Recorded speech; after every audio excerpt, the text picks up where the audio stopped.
శ్రీ గణేశ పురాణము ఉపాసనాఖండము అధ్యాయము 7 సోమకాంతుని పూర్వజన్మ వృత్తాంతము. ఆ మర్నాడు అందరూ నిత్యకృత్యాలు ముగించారు. భృగు మహర్షి ఒక సుఖాసనం మీద కూర్చుని సోమకాంతుని పూర్వజన్మ వృత్తాంతం చెప్పడం మొదలుపెట్టాడు. ఓ రాజా, వింధ్యపర్వతం దగ్గర కొల్హార నగరం అనే పట్టణం ఉంది. అందు సమస్త సంపదలతో తులతూగే వైశ్యుడొకడుండేవాడు. అతని భార్య పేరు సులోచన. నువ్వు వారికి పుత్రుడుగా జన్మించావు. విప్రోత్తముల సలహా మేరకు వైశ్య దంపతులు కుమారునకు కామందుడనే పేరు పెట్టారు. వృద్ధాప్యంలో పుట్టడం వలన పుత్రుణ్ణి అతిగారాభంగా పెంచారు. యుక్త వయసు రాగానే కామాందునకు కుటుంబిని అనే అమ్మాయినిచ్చి పెండ్లి చేశారు. ఆమె సార్థకనామ. ఎందుకంటే కొలది కాలంలోనే ఆమెకు 7 పుత్రులు 5 పుత్రికలు కలిగారు. ఇలా ఉండగా వైశ్యుడు మరణించాడు. అతని భార్య అతనితో కూడా సహగమనం చేసింది. నువ్వు కామందుడి చెడ్డవారితో చేయి కలిపావు. దుస్సంగం వలన నీకు దుష్టబుద్ధులు కలిగాయి. నీ తండ్రి కూడబెట్టిన ఆస్తిని విచ్చలవిడిగా ఖర్చు చేశావు. చివరకు నీ నివేశమును కూడా అమ్మివేశావు. నీ వల్ల పోషణకు నోచని నీ భార్య బిడ్డలను వెంట తీసుకుని పుట్టింటికి వెళ్ళిపోయింది. నువ్వు సప్త వ్యసనాలకు దాసుడవై తెగ త్రాగి ఒళ్ళు కానుక ప్రవర్తించావు. పరదారాపహరణం, పరుల సొమ్ము దోచుకోవడం, జూదమాడడం, ఇలా నువ్వు చేయని పాపకర్మలు లేవు. అలా నువ్వు నికృష్ట జీవనం గడిపావు. ప్రజలు నీ దుష్కార్యాలు సహించలేక నీపై ప్రభువుకు ఫిర్యాదు చేశారు. ఫలితంగా నువ్వు నగరం నుండి బయటకు గెంటివేయబడ్డావు. నగర బహిష్కరణ పొందిన నువ్వు అడవుల పాలయ్యావు. కానీ అక్కడ కూడా నీవు అమానుషంగా ప్రవర్తిస్తూ వచ్చావు. అరణ్యంలో ఉన్న జంతువులను, స్త్రీలను, బాలవృద్ధులను అందరినీ హింసిస్తూ ఉండేవాడివి. పిట్టలను కొట్టి వాటి మాంసం తిని కడుపు నింపుకునేవాడివి. నిన్ను చూసి చివరకు జంతువులు కూడా బ్రతుకు భయంతో దూరంగా పారిపోయేవి. ఘాతకులతో, బందిపోటు దొంగలతోనూ కలిసి నువ్వు కొల్లగొట్టిన ధనంతో ఒక గొప్ప భవనం నిర్మించావు.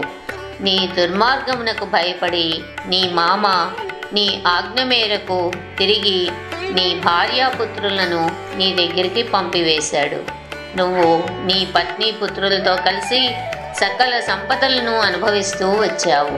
ఒకనాడు మధ్యాహ్నం వేళ గుణవర్ధనుడనే బ్రాహ్మణ యువకుడు నీ కంటపడ్డాడు. నువ్వు చప్పున వెళ్ళి ఆ యువకుని చెయ్యి గట్టిగా పట్టుకున్నావు. బ్రాహ్మణ యువకుడు నీ దుష్టబుద్ధిని పసిగట్టి మూర్ఛపోయాడు. కొంతసేపటికి తెలివి వచ్చి ఆ యువకుడు దీనంగా దుఃఖిస్తూ, అయ్యా, సకల సంపదలతో సుఖంగా ఉన్నావు. నాపై హత్యాయత్నం ఎందుకు తలపెట్టావు? నేను ఉత్తమ బ్రాహ్మణ వంశంలో పుట్టినవాణ్ణి, కొత్తగా పెళ్ళైన వాణ్ణి, నిరపరాధిని, శాంతిమంతుణ్ణి. ఇటువంటి పాపకృత్యాలు మాని ధర్మ మార్గంలో సంచరించుకో. నేను పితృరుణం తీర్చుకునేందుకు ధర్మబద్ధమైన సంతానం కొరకు వివాహం చేసుకున్నాను. నువ్వు నన్ను వధిస్తే నా భార్యకు వైధవ్యం వస్తుంది. భర్త లేని భార్య జన్మ, భార్య లేని భర్త జన్మ వృధా కదా. నువ్వే నా తండ్రివి, నువ్వే తల్లివి. నేను నీకు కొడుకు వంటి వాణ్ణి. నా ప్రాణం రక్షించినవాడు, కష్టకాలంలో కనికరించి ఆదుకున్నవాడు తండ్రితో సమానుడు. నువ్వు దొంగవే కావచ్చు, కానీ నేను నిన్ను శరణు వేడుతున్నాను.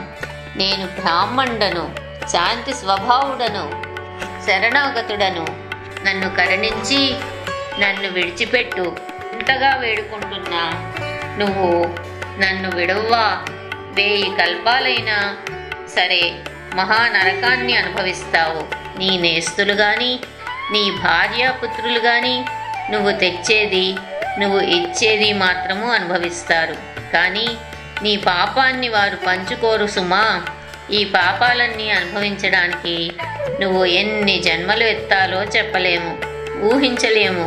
అందుచేత నువ్వు నన్ను విడిచిపెట్టు అని బతిమాలాడు. 7వ అధ్యాయం సమాప్తం.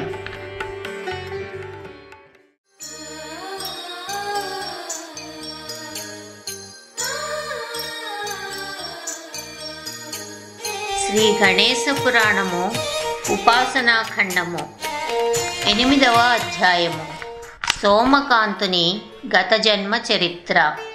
బ్రాహ్మణ కుమారుడు నిన్ను బహువిధములా ప్రార్థించాడు, ఏకధాటిగా ఏడ్చాడు. కానీ బండరాతి వంటి నీ గుండె కరగలేదు. పైగా వెర్రి బ్రాహ్మడా, తాగుపోతుకు తత్వోపదేశము వలెను చెవిటివాడి ముందు శంఖం ఊదినట్లు నీ మాటలు నా తలకెక్కవు. నిన్ను విడువను, చేతికి చిక్కిన వాణ్ణి విడిచిపెట్టను అని అంటూ దయాశూన్యుడవై నువ్వు ఆ బ్రాహ్మణ యువకుని తల నరికి వేశావు. రాజా, నువ్వు గత జన్మలో చేసిన బ్రహ్మహత్యలు చెప్పనలవి కానన్ని ఉన్నాయి. ఇలా ఎన్నో ఘాతుకాలు చేస్తూ కాలం గడిపావు. యవ్వనం ఎల్లప్పుడూ ఉండిపోదు, కౌమారం కదలకుండా ఉండదు. కాలం కదిలి నీకు వార్ధక్యం వచ్చింది. ముదిమిని సంక్రమించే సంకటాలు నీకు వచ్చాయి. కఫము, శ్లేష్మము, పిత్తము ఇవన్నీ ప్రకోపించాయి. నీ శరీరం శిథిలమైపోయింది. కదల్లేని దైన్య స్థితికి నీవు దాపురించావు. నీ భార్యాపుత్రులు, స్నేహితులు, అనుచరులు, సహచరులు నీకు దూరమయ్యారు. నువ్వు ఒంటరి వాడివయ్యావు. నువ్వు ఆర్జించిన ధనమును బ్రాహ్మణులకు దానమివ్వ సంకల్పించుకొని మెల్లగా ఒక రహస్య చెలికాని ద్వారా బ్రాహ్మణులను నీ దగ్గరకు రప్పించావు. నీ మాటంటేనే వారికి సింహస్వప్నం. అందుచేత నీకు భయపడి వాళ్ళు వచ్చారు. అంత నువ్వు విప్రులకు నమస్కరించి, ఓ బ్రాహ్మణులారా, మీకు దానాలు ఇవ్వదలిచాను, అవి స్వీకరించండి అని వారితో చెప్పావు. నువ్వు పతితుడవు కాబట్టి నీ నుండి మేము దానాలు పుచ్చుకోము అని చెప్పి వాళ్ళు తిరిగి వెళ్ళిపోయారు. పాపిష్టి వాడితో సంభాషించిన దోష పరిహారం కొరకు ఆ బ్రాహ్మణులు సచేల స్నానం చేసి అఘమర్షణ మంత్రాలు పఠించి పవమాన మంత్రాలు జపించుకున్నారు. నువ్వు పశ్చాత్తాపంతో మిక్కిలికుమిలిపోయావు. ఆర్జించిన ధనం వెచ్చించడానికి దారి కానక తిరగడం మొదలుపెట్టావు. అలా తిరుగుతూ ఉండగా ఒక అరణ్యంలో శిథిలావస్థలో ఉన్న ఒక దేవాలయం నీ కంటపడింది. పెళ్ళాం పిల్లలు, సేవకులు, స్నేహితులు నిన్ను చీదరించడం వల్లను, బ్రాహ్మణోత్తములు నీ దానాలు తిరస్కరించడం వల్లను, నీ కండ్ల కావరం కరిగిపోవడం వల్లను, నీ యథాస్థితిని నువ్వు గుర్తించడం వల్లను నీకు సద్బుద్ధి కలిగి ఆ జీర్ణ దేవాలయాన్ని ఉద్ధరించాలన్న సత్సంకల్పం కలిగింది. ఆ అరణ్యంలో నివసిస్తున్న విప్రులు ఆ శిథిలాలయంలో శ్రీ గణేశుని పరామూర్తి ఉందని చెప్పారు. నువ్వు వెంటనే ఆ జీర్ణ దేవాలయ పునరుద్ధరణ కార్యక్రమం చేపట్టావు. 4 తోరణాలు, 4 ద్వారాలు, 4 గోపురాలతోనూ, పగడాలు, ముత్యాలు పొదిగిన ముచ్చటైన ముంగిళ్లతోనూ, చుట్టూ ఫల పుష్ప వృక్షాలతోనూ, దిగుడు బావులతోనూ నీ దగ్గర ఉన్న ధనమంతా వెచ్చించి దేవాలయాన్ని పునరుద్ధరించావు. ఇంతలో నీ కాలం చెల్లిపోయింది. నువ్వు మరణించావు. యమభటులు వచ్చి నిన్ను నరకయాతనలకు గురి చేసి చివరకు నిన్ను యమధర్మరాజు ఎదుట నిలబెట్టారు. అప్పుడు యముడు నిన్ను ఇలా ప్రశ్నించాడు, ఔరా, నువ్వు ముందుగా పుణ్యాన్ని అనుభవిస్తావా లేక పాపాన్ని అనుభవిస్తావా అని అంటే నువ్వు ముందుగా పుణ్యం అనుభవిస్తాను అని ప్రత్యుత్తరం ఇచ్చావు. నీ పుణ్యవసాన నువ్వు సౌరాష్ట్ర దేశ ప్రభువుగా జన్మించావు. కడురమ్యమైన గణేశాలయం కట్టించావు. అందుచేత నీకు సోమకాంతుడనే నామం కలిగింది.